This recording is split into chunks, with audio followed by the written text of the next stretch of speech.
আমার নাম আলকা। সবাই আমাকে অনু বলে ডাকেন। আমার উভয় ছেলে বাড়িতে স্বামীর সামনে অনু বলেই ডাকেন। তাদের দাবি যে আমি কোনোভাবেই তাদের মা লাগি না, আমি তাদের সমবয়সী লাগি।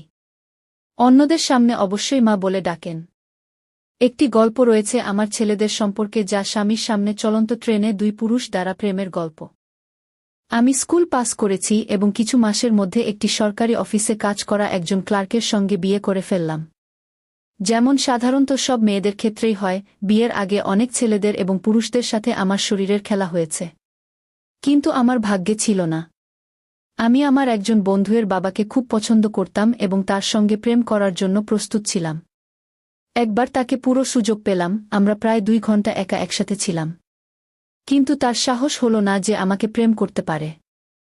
আমার স্বামীর ভাগ্য কি নয়! প্রথম রাতেই 3 বার প্রেম করলাম। সত্যি বলছি, আমার স্বামী খুব আনন্দ দিয়েছিল। আমি আমার সব পুরানো প্রেমিককে ভুলে গেছি। বিয়ের 6 বছরের মধ্যে আমি গুপ্তাজির 2 ছেলেকে জন্ম দিলাম। দ্বিতীয় ছেলের জন্মের 1 বছরের মধ্যে আমার স্বামী বর বাবু হয়ে গেলেন। কিন্তু একই সময়ে স্থানান্তরও হল। একটি ছোট শহর থেকে আমরা লখনউ এসে গেলাম। আমি এবং আমার স্বামী উভয়ের জন্যই লখনউ একটি খুব বড় শহর ছিল। নতুন মানুষ, নতুন জায়গা। সেখানে একজন ব্যক্তি আমাদের অনেক সাহায্য করেছিল। এখানে বলে দিই, আমার স্বামী পীর ব্লু ডিতে বড় বাবু ছিলেন। সাহায্যকারী মানুষের নাম ছিল রাঘব। আমার স্বামী তার সাথে আগে অনেকবার মিলিত হয়েছিলেন, তাই তিনি রাঘবের সাহায্য নিয়েছিলেন। স্থানান্তরের পর গুপ্তাজি প্রথমবার লখনউ আসলে রাঘব তাকে নিজের বাড়িতে রেখেছিলেন। একটি সুন্দর সমাজে 3টি কামরার বাড়িও ভাড়ায় দিলেন। 1 মাসের পর গুপ্তাজি আমাদেরও লখনউ নিয়ে আসলেন। আমি রাঘব এবং তার পরিবারের সাথে প্রথমবারই দেখা করছিলাম, কিন্তু রাঘব আমাদের সঙ্গে এমন আচরণ করছিল যেন আমাদের কয়েক বছর ধরে জানতেন। তার স্ত্রীর নাম সঙ্গীতা, তিনি আমাকে খুব পছন্দ হলেন। আমি এই বিশ্বাসটি গম্ভীরভাবে নিলাম না যে রাঘবের যুবতী মেয়ে গীত আমার স্বামী দেবের সাথে বেশ মিশে গেছে। একদিন দুপুরে আমরা এবং সঙ্গীতা বাড়িতে একা ছিলাম। তিনি আমাকে 1 থেকে 1-2 বছর পাড়া ছিলেন। সঙ্গীতা, অনু, তুমি এত সুন্দর কেন, তবে তোমার শরীরের দিকে কেন দৃষ্টি দিচ্ছ না? যদি এমন চলতে থাকে তবে কয়েক মাসের মধ্যে তুমি আমার দিদি হয়ে যাবা। আমি বললাম, দিদি, যত পর্যন্ত বাচ্চারা হয়নি ততক্ষণ কেউ আমাকে দেখেনি। এখন 2টি বাচ্চা থাকার পর কে আমাদের দিকে তাকাবে? কিসের জন্য নিজের যুবকালীকে সংরক্ষণ করবে? সঙ্গীতা জানে না যে তুমি কত সুন্দর এবং মাধুর্যময়, কিন্তু তুমি এমন ঢিলেঢালা পোশাক পরিধান কর যে কেউ তোমার দিকে গতিবিধি করেনি। আমি চাইনি, কিন্তু সঙ্গীতা জিদ করে আমাকে একটি জিমে নিয়ে যাওয়ার জন্য। দুপুর 4 থেকে 5টার মধ্যে আমার বাচ্চাদের সঙ্গীতা নিজের মেয়ে গীত সামলাত এবং আমরা দুজন 1 ঘন্টা ব্যায়াম করতাম। আমি লক্ষ্য করলাম যে ব্যায়াম শেখার সময় সেখানে একজন প্রশিক্ষক আমাদের শরীরকে যেখানে সেখানে স্পর্শ করছিল। আমি সঙ্গীতার কাছে অভিযোগ করলাম। সঙ্গীতা বলল, স্পর্শ করলেই তাকে করতে দাও। আমাদেরও তো ভালো লাগে। যদি আমরা একটু ছাড় দেই তবে আমাদের প্রেমও করবে। দেখি না এই যুবক পুরুষটির শরীর কেমন সুন্দর, তোমার গুপ্তাজি খুবই সুন্দর যুবক। কিন্তু এভাবে যারা একাধিক মায়ের মতো 2টি বাচ্চাসহ, তাদের জন্য একটি মজবুত বুথের মতো পুরুষই খুশি করতে পারে। এসব কথা বলেই আসবে। আমি বললাম, চুপ থাকো। তুমিও প্রেম করতে চাও তো করো। আমি রাঘবকে কিছু বলবো না। তখন সে একটি কথা বলল যা আমি কখনো আশা করিনি। সঙ্গীতা তো বললে কিছু পরিবর্তন হবে না। তোমার রাঘব নিজে তার কাজের জন্য আমাকে বহু লোকের কাছে পাঠায়। অনু, আমি সত্যিই বলছি। সঙ্গীতার কথায় আমি রাগান্বিত হইনি। হ্যাঁ, এতটুকু হয়েছিল যে আমি প্রশিক্ষককে কখনো থামাইনি। সে ব্যায়াম শেখার অছিলায় শরীরকে স্পর্শ করতে থাকে। কিন্তু সে আমাদের মধ্যে কারোর সাথেই প্রেম করার কথা বলেনি। 3 মাস চলে যেতে আমি আমার শরীরে নিজে বেশ পরিণত হতে লাগলাম। আমরা সেখানে 3 মাস আরও প্রশিক্ষণ নিয়েছিলাম, তারপর বাড়িতেই ব্যায়াম শুরু করে দিলাম। গুপ্তাজি বলাতে শুরু করলেন যে আমার সঙ্গে প্রেমে এখন তাদের যে আনন্দ আসে সেটা আগে কখনোই আসেনি। প্রথমে কখনো না আসা সেই সময় আমি এক বিষয়ে আস্থাবান ও প্রসন্ন হচ্ছি। রাঘব আমার বাড়িতে আসায়ও অনেক বেড়ে গেছে। আগে আমার জন্য শিশুদের জন্য উপহার আনত, কিন্তু এখন অনেক ইচ্ছে পেয়েছি উপহার আনতে। এবং সে সেটা দ্রুত করার চেষ্টা করছে। কিন্তু সে একবারও আমার প্রতি প্রেমের অভিব্যক্তি প্রকাশ করেনি, না সে কখনো আমাকে স্পর্শ করার চেষ্টা করেছে। হোলি উৎসবে শুধু কালো রং লাগানোর সময় আমি দেখেছিলাম গীতা গুপ্তাজির প্রতি অনেক ভালোবাসা দিয়ে রং লাগাচ্ছে। আমি কিছুটা পৃথক হয়ে গিয়েছিলাম। আমি গুপ্তাজি অথবা গীতা অথবা সঙ্গীতার সঙ্গে এই বিষয়ে কিছুই বলিনি। আমার মনে হয়েছিল গুপ্তাজি এবং গীতা সম্ভবত প্রেমে পড়ে গেছেন। রাতে আমি গুপ্তাজির সঙ্গে কিছুই বলিনি, কিন্তু যখন সে আমাকে প্রেম করছিল তখন আমি স্থির করেছিলাম যে প্রথম সুযোগ পেলেই রাঘব অথবা অন্য কাউকের সঙ্গে প্রেম করব। আমাকে দ্বিতীয় পুরুষের প্রয়োজন অনুভব হতে শুরু করেছিল। তখন পর্যন্ত আমার এবং সঙ্গীতার বন্ধুত্ব 2 বছর চলে গিয়েছিল। সঙ্গীতা কখনো আমাকে তার জিমের ট্রেনার অথবা অন্য কারো সঙ্গে প্রেম করার কথা বলেনি, কিন্তু সে প্রায়ই অন্যের সঙ্গে প্রেমের কাহিনী শুনতে বেশ উপভোগ করত। সঙ্গীতার মতে সে বিয়ের আগে 2 জনের সঙ্গে এবং পরে আরও 2 জন পুরুষের সঙ্গে প্রেম করেছে এবং তার স্বামী রাঘব সব কিছু জানত। হোলির 2 মাস পর একটি অন্ধকার দিন গুপ্তাজি বললেন যে তার ছুটি মঞ্জুর হয়েছে। তিনি বললেন যে আগামী সপ্তাহে আমরা প্রথমে গুয়াহাটি যাব এবং পরে দার্জিলিং। 2 দিন পর কিভাবে তিনি আমার সঙ্গে শ্বশুরাল যান তার কোনো খবরই আমাকে দেয়নি। রাতে আমি জিজ্ঞেস করলাম, গুপ্তাজি, এই সফরে কি শুধু আমরা দুজনই যাব? শিশুদের বাবার সঙ্গে থাকছে। আমি খুব জোরই শিশুদের সঙ্গে নিয়ে যাওয়ার বিষয়ে। কিন্তু গুপ্তাজি তার জিদে অন রইলেন। পরবর্তী শনিবার সকালে আমরা নতুন দিল্লি পৌঁছলাম এবং দুপুর 2:00টায় একটি ট্রেনের কামরায় ঢুকলাম। গ্রীষ্মের মাস ছিল, কিন্তু কামরায় ঢুকতেই আমার পুরো দেহ প্রায় গরম হয়ে গেল। আমি আগে বহুবার ট্রেনে বসেছি, কিন্তু সেদিন যে কামরায় ছিলাম সেখানে আগে কখনো বসিনি। আমার আসনে বসে সামনে একটি আসন খালি ছিল। গুপ্তাজি বললেন, আমরা রাজধানী এক্সপ্রেসে বসেছি। তিনি আরও বললেন, এটি সবচেয়ে দামি ট্রেন। আমি বললাম, আমি এত খরচ করার প্রয়োজন কি? গুপ্তা, যেখানে অন্য ট্রেন 4:00 থেকে 4:02 ঘণ্টা সময় নেবে, এই ট্রেন আমাদের 2-6 ঘণ্টায় পৌঁছে দেবে। সত্যি বলছি, এটি সত্যিই ভাল লাগবে। আমি তখনই ভালো লাগবে যখন আমি বেঁচে থাকব। এই ঠান্ডায় আমি তো মারা যাব। আমি বলা শুরু করছিলাম যখন পর্দা সরিয়ে 2 জন যুবক ভেতরে ঢুকল। একজন উপরের বেড থেকে একটি কম্বল কেটে নিয়ে আমার উপর ঢেকেছিল। সে বলল, ম্যাডাম, ভয় পাবেন না। আমরা আপনাকে কোনো ক্ষতি করতে আসিনি। এটি আপনার জন্য, কম্বল জড়িয়ে নিন। অল্প সময়ের মধ্যেই আপনি গরম হয়ে যাবেন। 2 যুবক সামনে বসা বিছানায় বসে গেল এবং ট্রেন চলতে শুরু করল। গুপ্তাজি, আপনি 2 জন আরও কিছু সময়ে আসলে আপনার ট্রেন চলে যেত।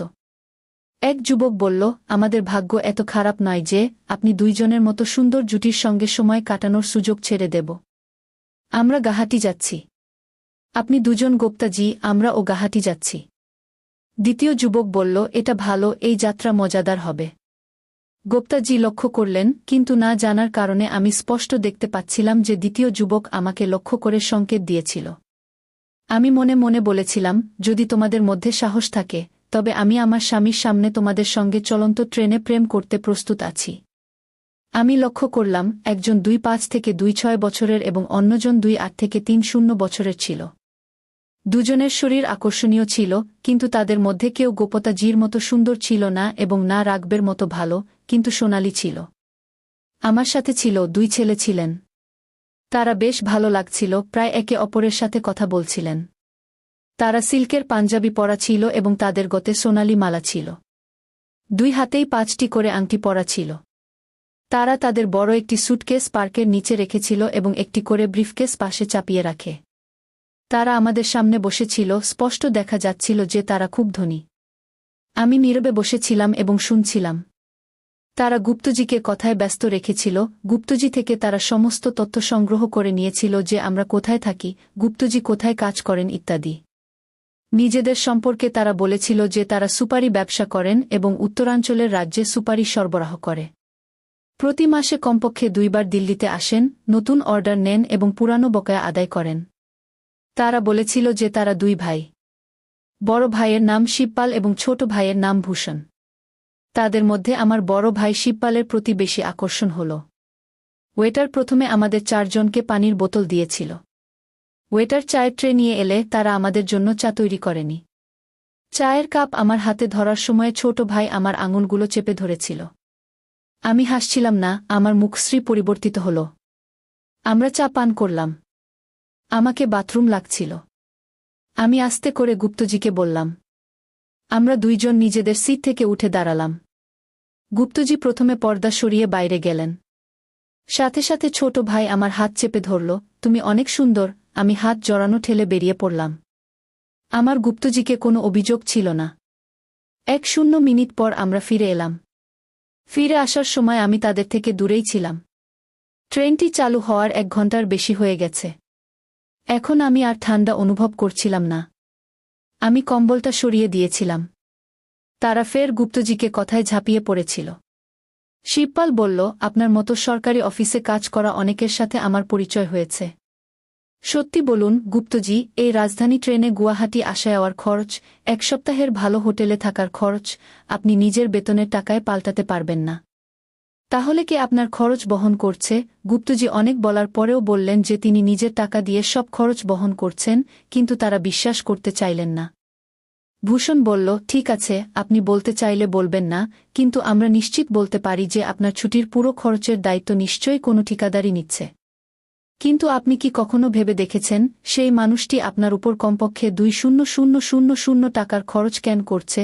জানা ট্রেনের টিকেটের টাকা বা হোটেলের খরচের ব্যবস্থা গুপ্তজি নিজেই করেছেন কিনা, অথবা রাঘব অথবা অন্য কোনো ঠিকাদার? গুপ্তজি সোজা জবাব দেননি। কথা ফের ধনবৃত্তি উপার্জনের পদ্ধতিতে ফিরে আসে। গুপ্তজি, আমরাও অনেক পড়াশোনা করি, কঠোর পরিশ্রম করি, কিন্তু কিছু লোক বাদ দিলে বাকি সবাই গরিবই থাকে কি? শিবপাল বলল, পড়াশোনা করা গুরুত্বপূর্ণ, কিন্তু সফল হতে হলে আরও কিছু প্রয়োজন কি? শিবপাল আমার দিকে তাকিয়ে বলল। আমি নীরব থাকতে চাইছিলাম না। পড়াশোনা ও পরিশ্রম ছাড়া আর কি দরকার?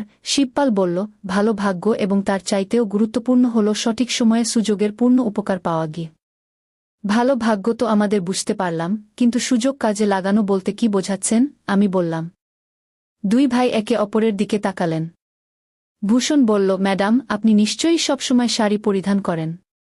আপনি জানেন যে সারাদিনে সেকেন্ডে একবার আপনার আঁচল আপনার কাঁধ এবং বুক থেকে সরে যায়। আমরা আপনাকে 500 দেব, তবুও আপনি সুযোগ কাজে লাগাচ্ছেন না। আমাদের বাড়ির কোনো মহিলা হলে, গুপ্তজি একবার বললে, আঁচল পরে গিয়ে 500 নিয়ে নিত। কথা সত্যি ছিল। আঁচল এমনই বারবার উপর থেকে হরহর করে পড়ে কি? শিবপাল বলল, চলেন আমরা আপনাকে আরেকটি সুযোগ দিই। 500 নয়, 1000 দেবগু। আঁচলকে নিচে ফেলতে দিন ঘে। 1000 ছোট পরিমাণ নয়, শিশুদের পুরো মাসের দুধের খরচের চেয়ে বেশি। আমি গুপ্তজিকে চোখের ইশারায় জিজ্ঞেস করলাম। তিনি না বললেন না, না অতিক্রম করলেন। আমি আঁচলে হাত লাগালাম না, দেহটাকে একটু নড়ে উঠালাম এবং আঁচল নিচে পড়ল। 2 ভাই আমাকে দেখছিল। আমি তাদের সামনে প্রথমবার হাসলাম। আমি মনে করি এই প্রথমবারেই আপনাদের দেখছি। ভূষণ বলল, এটা সত্য নয় গি? ঘরে স্ত্রী, বোন, ভাইপো এবং মন আছে। বাইরে থাকলে অনেক দিন এমন হয় না যখন আমাদের সাথে মহিলা না থাকে গু। গত পুরো রাত একু। আরও তো আমরা 2 জন ভাইদের সঙ্গে ছিলাম স্টেশনের জন্য বেরোনোর আগে, এমনকি 2 জনের মধ্যে একজন কলেজের ছাত্রীকেও আমরা ভালোবাসা জানিয়েছিলাম। আমি আগে থেকেই সিদ্ধান্ত নিয়ে রেখেছিলাম যে গুপ্তাজি আমাকে ছেড়ে দেন তো দেন, কিন্তু এই 2 জন যদি হিম্মত করে তাহলে আমি চলন্ত ট্রেনের স্বামীর সামনে ভালোবাসা জানিয়ে দেব। শিবপাল আমার হাতে 1000 টাকা রাখল। তারা 2 জন আমাদের সঙ্গে খেলতে শুরু করল। আমিও এই খেলায় মজা পেতে শুরু করেছিলাম। আমার কথা শুনে ভূষণ আমাকে দেখিয়ে তার ব্রিফকেস খুলল। ব্রিফকেসে নোটের বান্ডেল ছিলই, তাতে কিছু জাগাজিনের মতো বইও ছিল। সে একটি বই বের করে গুপ্তাজিকে দিল। শিবপাল, তোমাদের 2 জনকে একটি রাজের কথা বলি। আপনারা কেউ কাউকে বললে তাড়াতাড়ি কেউ বিশ্বাস করবে না। আমি কোনো রাজ্যের কথা বুঝতে পারছি না। ভাইয়ের বিয়ে আমাদের 5 বছর আগে হলো। যেমন আনুজি আপনাদের দেখে আমরা 2 জনই পাগল হয়ে যাচ্ছি, তেমন করে আমি ভাবিকে দেখে পাগল হয়ে গিয়েছিলাম। পিয়ার বিয়ের 3 বছর আগে থেকে আমরা 2 জনেই মিলে কোনো কাউকে ভালোবাসি। ভূষণকে যে মেয়েটি ভালোবাসা হয়েছে তা একটাই ছিল, কিন্তু সে আমাদের 2 জনকেই খুশি করত। আমাদের মা এবং অন্য মহিলারা অনেক প্রতারণা করেছে, কিন্তু আমরা বলে দিয়েছিলাম যে আমরা আমাদের গৃহবধূকে একসাথে ভালোবাসব। আমরা 2 জন তার কথা শুনছিলাম, কিন্তু মনে হচ্ছিল যে তারা যা বলছে সব মিথ্যা বলছে। শিবপাল, গুপ্তজি, আনু, আপনাদের মুখ দেখে মনে হচ্ছে আপনাদের আমাদের কথা বিশ্বাস হচ্ছে না। হাত কঙ্গনকে আরসি কি, চলুন আপনাদের জন্য হাতি নিয়ে এসেছি। আপনাদের যতদিন থাকতে ইচ্ছা আমাদের সাথে থাকুন। শিবপাল, শুধু আমাদের গৃহবধূই নয়, অন্যদের সাথে থাকবে। 3টি মহিলা এবং আমরা 3 জন পুরুষ। আমি আপনাদের 2 জনকে পাগল দেখছি। বেটার ভিতরে এসে খালি সুপের কাটোরা নিয়ে গেল, কিন্তু কিছু সময় পরে খাবার নিয়ে এল। এক ভাই বেটারকে 200 দিল এবং বেটার আমাদের সবকিছু খাওয়াতে চেয়েছিল। খাওয়ার পরে আমরা আইসক্রিমও খেলাম। আইসক্রিম খাওয়ার পরে আমি কম্বলটা সরিয়ে রেখে দাঁড়িয়ে একা বাইরে বাথরুমে গিয়ে ফিরলাম। শিবপাল আমাদের রাতে বিঘ্ন করতে দেবে না। আমি গুপ্তজির দিকে তাকালাম। আমি বুঝতে পারলাম যখন আমি বাইরে গিয়েছিলাম তখন নিশ্চয়ই এই দুই ভাই গুপ্তজির সাথে কোনো চুক্তি করেছে। আমার টাকা বা অন্য কিছু দরকার ছিল না। আমার চোখের সামনে গীতার আচরণ বারবার ভাসছিল। শিবপাল, গুপ্তজি গুয়াহাটিতে আপনাদের ঘরেই থাকবেন। গুয়াহাটির থেকে আপনি দার্জিলিং যাবেন, কিন্তু আনু আপনার সাথে যাবে না। আনু আমাদের সাথে থাকবে এবং আপনার সাথে আমাদের বোনও যাবে না। সে আপনার গৃহবধূর মতো থাকবে। ফিরে আসার সময় আনুকে নিয়ে যাবেন। শিবপালের বাড়িতে থাকার কোনো সমস্যা নেই। তিনজন দেখলেন যে আমার শরীরে সাদা ঘন রসের স্তর আছে। তারা তিনজন দেখতে থাকল এবং আমি সবরা ভিতরে নিয়ে নিলাম। আমি হাসলাম। শেষে তিনজন সকাল 5:00টার পর ঘুমালো, কিন্তু আমি ঘুমাতে পারলাম না। আমি ভাবতে থাকলাম, আমি এত বেসন কিভাবে হয়ে গেলাম। অনেক চিন্তা করার পরে ওই ফলাফলেই পৌঁছালাম যে গীতা এবং গুপ্তজির ভালোবাসা তো একটি। আমি নিজেই অনেক বেতাব। ম্যাডাম, চা নেবেন না কফি? হঠাৎ আওয়াজ শুনে আমি দেখলাম রাতের সেই আগন্তুক আবার ও থার্মস নিয়ে দাঁড়িয়েছিল। আমি পাশে দেখলাম শিবপাল এক কম্বল ওড়ানো অবস্থায় ঘুমাচ্ছিল। আমি নিজেও কম্বল দিয়ে ঢেকে রাখছিলাম। আমি কম্বলটা ঝাঁকে ফেললাম। গুয়াহাটি পৌঁছানোর পর শিবপাল আমাকে এবং গুপ্তজিকে তার নিজের বাড়িতে রেখেছিল। গুপ্তজি শিবপালের বোনকে তার গৃহবধূ মনে করে 9 দিন ধরে ভালোবাসা দেখিয়েছিল। রাতে আমাকে ভালোবাসার সময় শিবপাল এবং ভূষণ জিজ্ঞেস করেছে কেন সে সমস্ত টাকা ফেরত দিয়েছে। আমি বললাম, আমি শুধুমাত্র একজন ভালো মানুষ চাই, অর্থ বা দৌলত নয়। 1 দিন পরে বাড়ি ফিরলে আমি বললাম, গুপ্তজি, আমি আপনার গৃহবধূ, আমি কোনো বাজারের পণ্য নই। তাদের যে কোনো টাকা ছিল আমি সেগুলো তাদের ফিরিয়ে দিয়েছি।